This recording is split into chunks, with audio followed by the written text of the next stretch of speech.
So, today we turn off onto a semi-new topic, and that is the topic of human suffering. And the Talmud will devote a whole series of different perspectives on the issue of human suffering.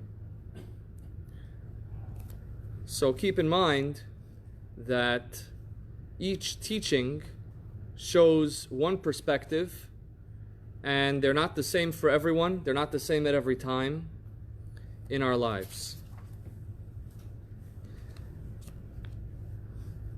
Omar Reb Shimon ben Lakish.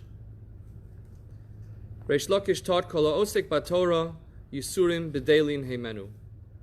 Whoever is involved in the study of Torah, suffering separates itself from him.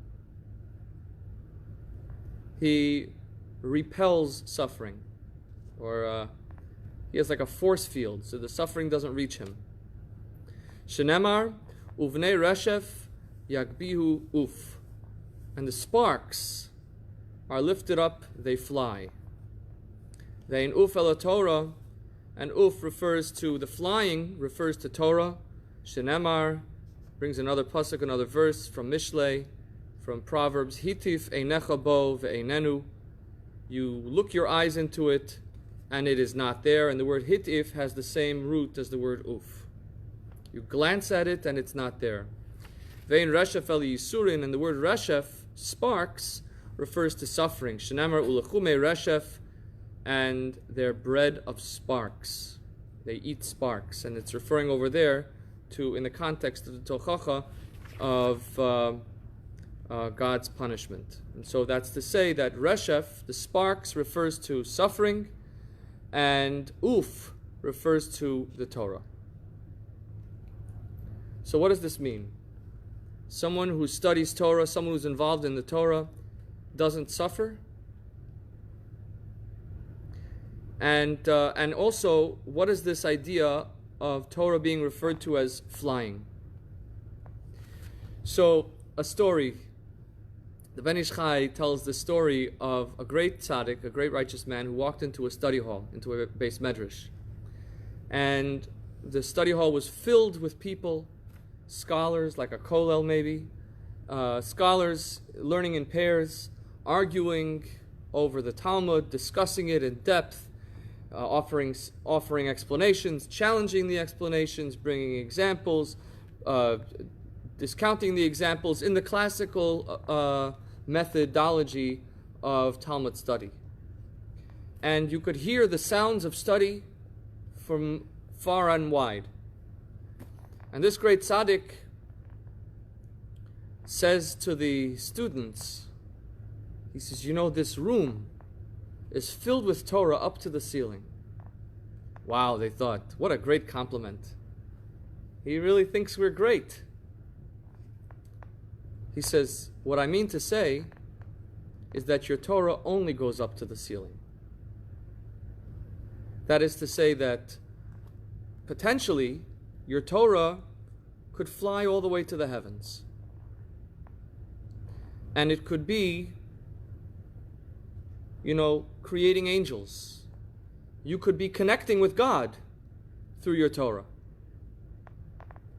But instead, because your Torah is not about God, it's about demonstrating your own intelligence and your own knowledge, therefore the Torah only ever stays in this room.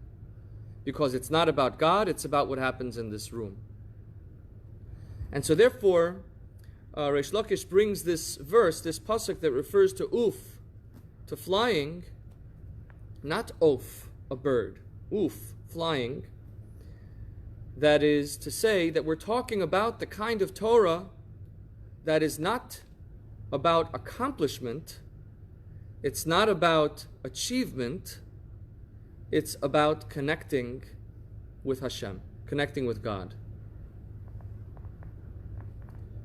And this is really a whole other perspective on Torah, and this now gives us an insight into perhaps why it would repel suffering.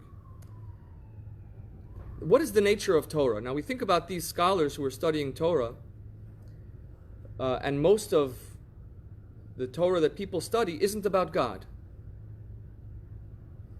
You open up the average page of the Talmud, we're studying the mystical and mythical teachings.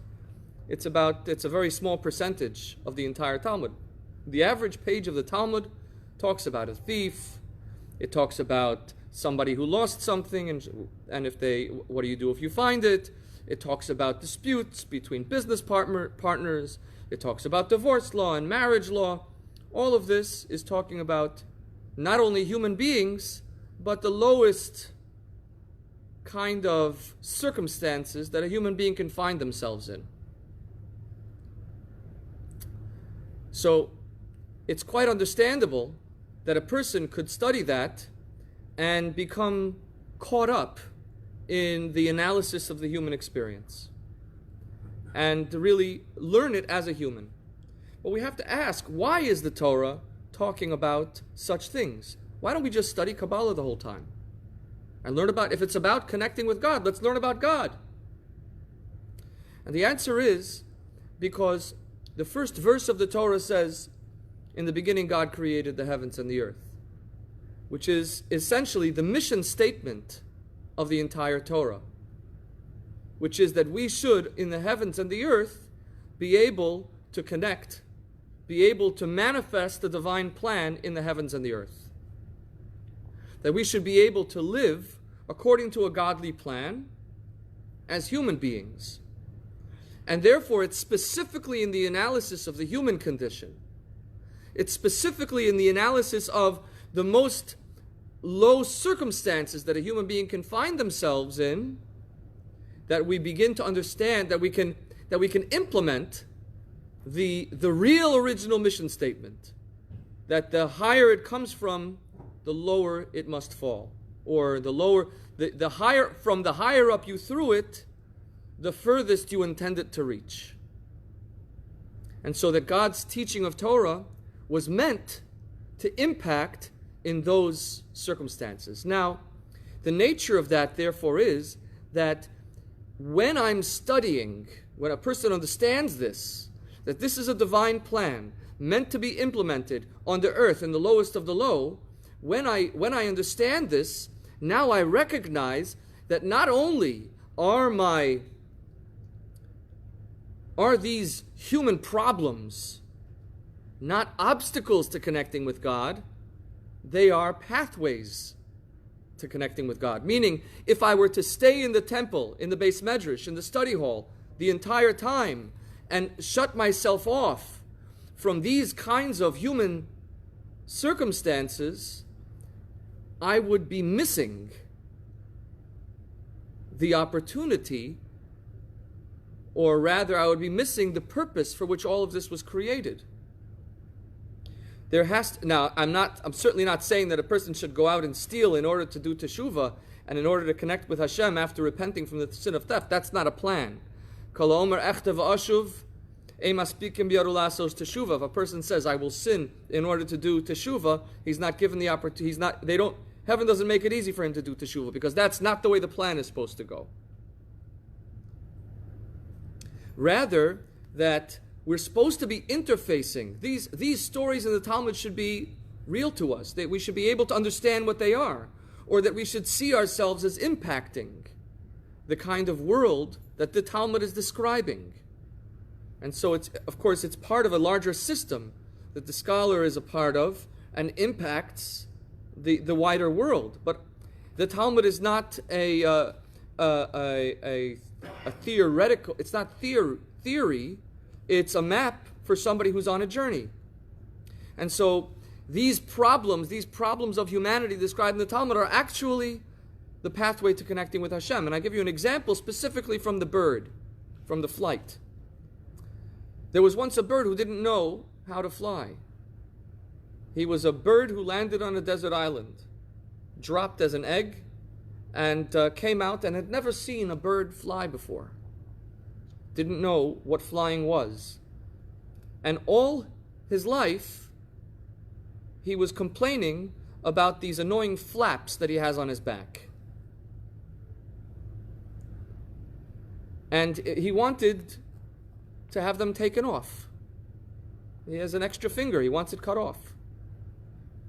So he goes, he finds another animal, and he says, "Would you bite off my wings, please?" And the animal says, "Why would I want to do that to you?"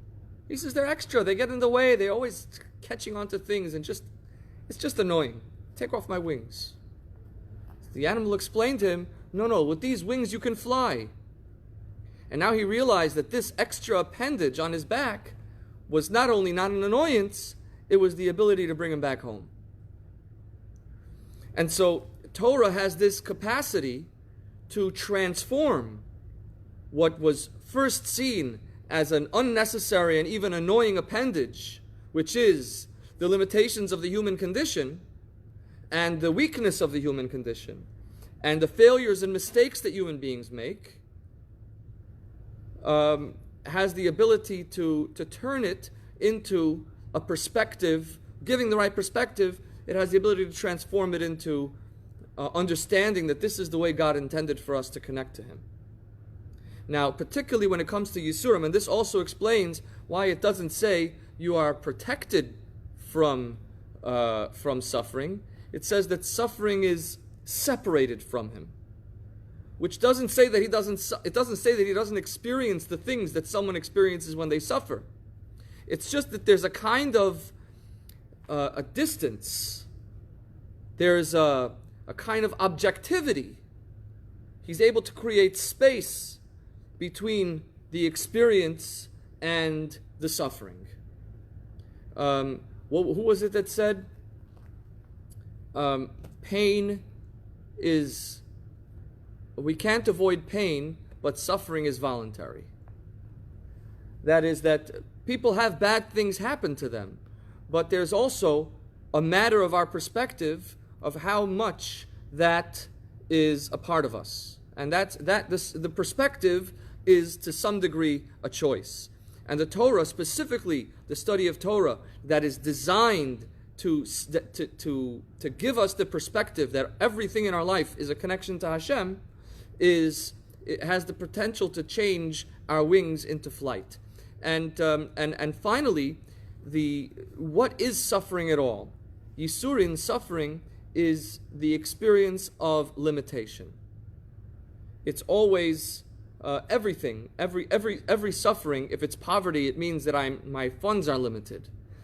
If it's physical disability, again, there's an idea of limitation. Even if it's pain, it's my inability to tolerate this pain. There is a limit to my strength, to my patience, to my tolerance. And so we understand, and then in the context of Torah, that Torah is always about limitations. It's always about definitions. The Torah relies, halacha, gezerah, is all about where something begins and another, where something ends and another thing begins. That's the whole methodology of Torah, shiurim, measurements. And indeed, the very act of creation, separating heaven and earth, and creating individual people, is all about, again, creating those boundaries and those limitations, those limits. But when we understand it again through the idea of Torah and connecting with Hashem, we realize that the whole project of Torah requires limitations. It requires there to be a difference between Shabbos and the weekday. It requires there to be a difference between holiday and ordinary time. It requires there to be a separation between man and woman, between one person and another. It requires there to be a havdalah. That's all. The whole Torah requires working through those limitations. Limitations on personal property, limitations on what I can do to another person. And it's about transcending those limitations and seeing them not as limits, but as creations of Hashem, so that we can recognize different manifestations of Hashem through different manifestations of God through the differentiations that are in the experience of this world.